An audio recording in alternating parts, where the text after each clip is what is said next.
ቤተሰብ ምንድነው እያየን ያለ ነው? እየሰማን እያየነው ነገር ምንድነው? ግራ የሚያጋባ ነገር እኮ ነው። የና አብርሃም ነገር በጣም ግራ የሚያጋባ ነገር ነው። ፍርድ ለመስጠትም የሚከብድ ነገር ነው። ማን ነው ትክክል? ማን ነው ስህተተኛ?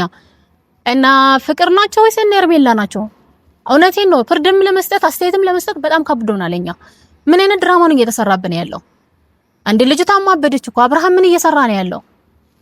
ሰላም ሰላም፣ ውድ የቻናሌ ቤተሰቦች እንዴት ናችሁ? ደህና ናችሁ ወይ? እኔ እግዚአብሔር ይመስገን በጣም ደህና ነኝ።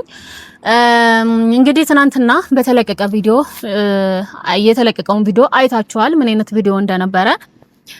እንግዲህ አብርሃም ምን እየሰራ እንደሆነ በጣም ግራ ገብቶናል ሁላችንም። ምክንያቱም ሄርሜላ በጣም ቀውስ ሆናለች። በጣም ታማን ያለችው በጣም ተናዳ ተበሳጭታ እንግዲህ እንደዛ እብድ ብላ ነው ከክፍል የወጣች ተናግራ። እንዳያችሁት ከሆነ በጣም ስሜታዊ ሆናለች። በጣም አልቅሳለች። በጣም ልቧ ተሰብሯል ባየችው ነገር ማለት ነው። ምን አይነት ሴራ እየተሰራ እንደሆነ ግራ ገብቶናል። ይሄንን ነገር ማን እየሰራ እንደሆነ ማን ይሄንን ተንኮል እያቀደ እንደሆነ የሚያውቀው ፈጣሪ ነው። እንግዲህ አብርሃም እንደ ልማዱ ለሩታ አንቺ ነሽ ይሄን ሴራ ያሴርሹ እያላት ነበረ። አንቺ ነሽ ይሄን ጥንስስ ያጠነሰሹ እያላት ነበረ ለሩታ ማለት ነው።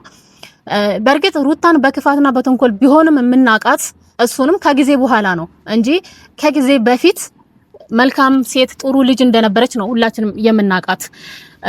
ሩታ ከጊዜ በኋላ ነው እንግዲህ የተቀየረችው ተንኮለኛ የሆነችው ማለት ነው።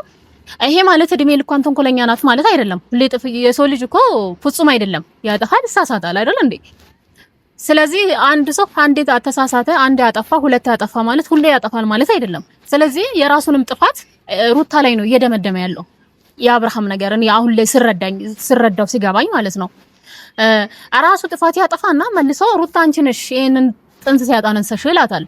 ምን ማለት ነው ይሄ? ምን ማለት ነው? አብርሃም አንተ የጻል ልጅ እኮ አይደለህም፣ ትልቅ ሰው እኮ ነህ አይደል እንዴ? አንተ በሰው የምትመራ ሁሉ ጊዜ ሩታን ጥፋተኛ ማድረግ የለብህም። የራስህንም ጥፋት ማመን አለብህ።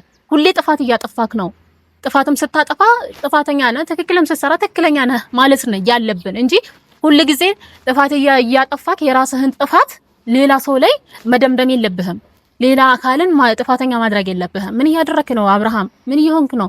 ለሄርሜላ ይሄ ነው እንደሚገባት? ለምን ነው ልቧን የምትሰብራት? ይሄን አክል ምን አደረገች? ላከበረች፣ ፍቅርን ለሰጠችክ፣ አክብሮትን ለሰጠችክ፣ ራሷን አሳልፋ ለሰጠችክ ይሄ ነው ለሷ ምላሽ? ይሄ ነው የሚገባት ለሄርሜላ? ምን እያደረክ ነው ያለከው? ወይስ ምንድነው? አንተ ምን አደንዝዞሃል እንዴ? ወይ ያስነኩክ ነገር አለ? ምንድነው? ወደ ራስክ መመለስ ያቃተክ? ዞር ብለህ ራስህ ቆም ብለህ ማሰብ ያቃተህ ለምንድነው ወንድሜ? ምንድነው? በጣም ግራ የሚያጋባ ነገር ስለሆነ ነው እንዴ። ሰው ቀን በቀን ጥፋት ያጠፋል እንዴ? ሰው ከአንድ ቀን አንዱን ቀን አይማርም? ሁሌ ስህተት፣ ሁሌ ጥፋት።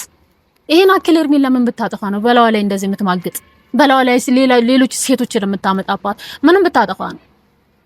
ሩታ ወዳ አይደለማ የዛን ጊዜ እንደዛ ስትከስህና ስትወቅስህ ስታለቅስብህ የነበረው እኮ ወዳ አይደለም ማለት ነው። በቃ ይሄን አክል ምንድነው እንዴ? ሁላችንም እኮ ከሄርሜላ ጋር ሆነ ከሄርሜላ ናት የምትሆነ ከሄርሜላ ናት የምታዋጣ እሷ ናት ክብርና ፍቅርን የምትሰጥክ ብለን እኮ ሁላችንም ሩታን ጥፋተኛ አድርገን እኮ ላንተ ያገዝንልህ ነበር አይደል እንዴ? አንተ ደግሞ ምን ይሄን አክል እንዴ? የሰው ልጅ እውነቷን ነው። ፍቅር እኮ በግነህ ብላለች። ሰምተሃት ከሆነ በደንብ ማለት ነው። ፎቶ ያለው በግነህ አለችክ። እውነትም ከበግም በግነህ አንተ ስረዳው ማለት ነው። ምን እያደረክ ነው? ሄርሜላ አሁን እንደዛ ሆና እብድ ብላ ቀውስ ሆና ምናምን በቃ አምሯ በጣም ከአቅም በላይ ሆኖባት ልቧ ተሰብሮ እንደዛው ጥላክ ወጣች። ምን የምትሆን ይመስልሃል እቺ ልጅ? ምን አክል ይሄን አክል ስታለቅስብ ይሄን አክል ስታዝንብ አንተ ሰው አይደለህም እንዴ? ይሄን አክል ምንድነው? ሲቀጥል ደግሞ እንዴት ነው ሄርሜላና ሩታ የተገናኙት? ሄርሜላና ሩታ ጸብ እንደሆኑ ነው የምናውቀው እኛ። ታርቆ ነበረ በመሃል እድሜ ለፍቅር ተጣሉ። እንግዲህ አሁን እንዴት ነው ተገናኝተው አብሮ የመጡት? እንዴት ነው ሊገናኙ የቻሉት? እሺ ሄርሜላንስ ጥሯት። ሄርሜላ ስለምትወድ ስለምታፈቅረክ ቅናት ነው ልናስቀናት ነው ብላችሁ አስባችሁ ሊሆን ይችላል። ሩታስ ምን ታርግ? ሩታ እሺ ምን ታደርግ? ለምንድን ነው የጠራችኋት? እሷን ምን አርጊ ነው የምትሏት? ይሄ ስራ የሷ ስራ እንደሆነ ልትነግሯት?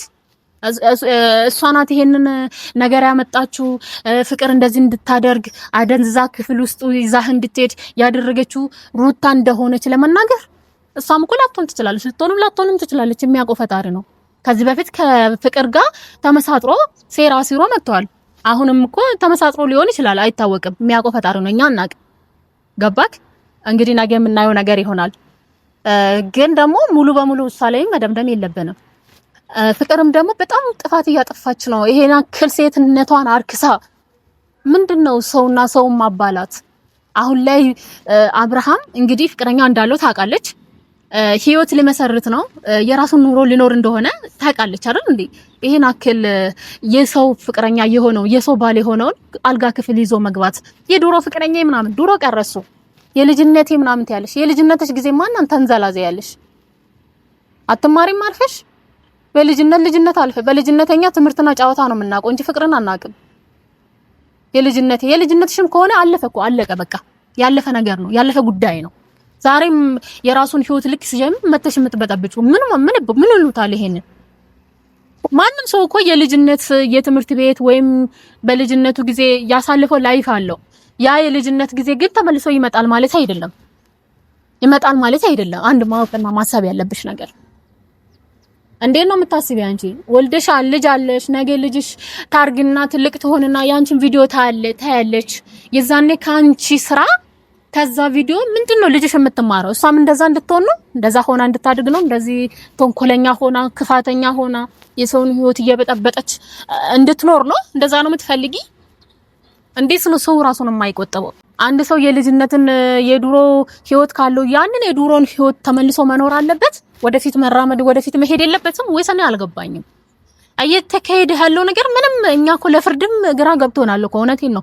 ማንን ጥፋተኛ ማድረግ እንዳለብን ማንን ትክክለኛ መሆን እንዳለብን ራሱ እኛ ግራ ገብቶናል አሁን ላይ ማለት ነው።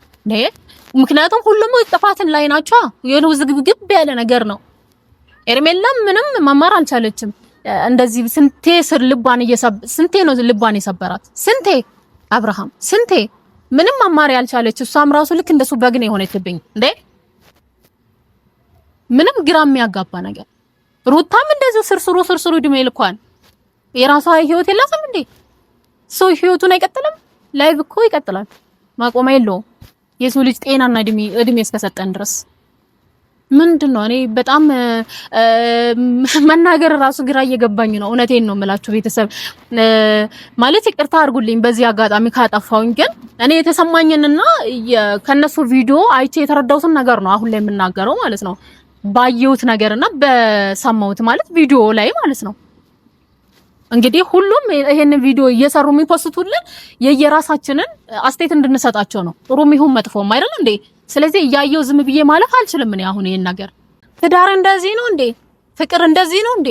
እንደዚህ ነው እንዴ? እኛ የተማርነው ስለ ፍቅርና ስለ ትዳር ከእናቶቻችን ከአባቶቻችን ፍቅርና ትዳር እኮ ምን እንደሆነ እኮ እንዴት መኖር እንዳለብን እኮ እየተማርን ያደግነው አይደል እንዴ? ግን እንደና አብርሃም አይነት ከሆነ ይሄ ፍቅርና ትዳር ነው ብዬ አላስብም። ምን እኔ ግራ ገባኝ ምን ማለት እንዳለብኝ። አሁን አይታችኋል፣ ክላስ ውስጥ እንደዛ አመናጭቃው ተናዳ ተነስታ ወጣች። እውነቷን ነው። ትክክለኛ ፍቅርን፣ ትክክለኛ ማንነትን፣ ትክክለኛ እምነትን ስላላገኘችበት ነው እንደዛ ሆና የወጣች። ጥፋት የለባትም። ፍቅርና ትዳር እንደዚህ ከሆነ ቢቀር ይሻላል። እውነቴን ነው፣ ቢቀር ይሻላል። አዛዛኝ ነገር ነው። በጣም ነው ያዘንኩባቸው እኔ በጣም ማለት ነው። በተለይ አብርሃም ፈጣሪ ልብ ይስጥህ። ሁሌ ነው የምልክ፣ ሁሌ ነው ፈጣሪን የምለምንልህ።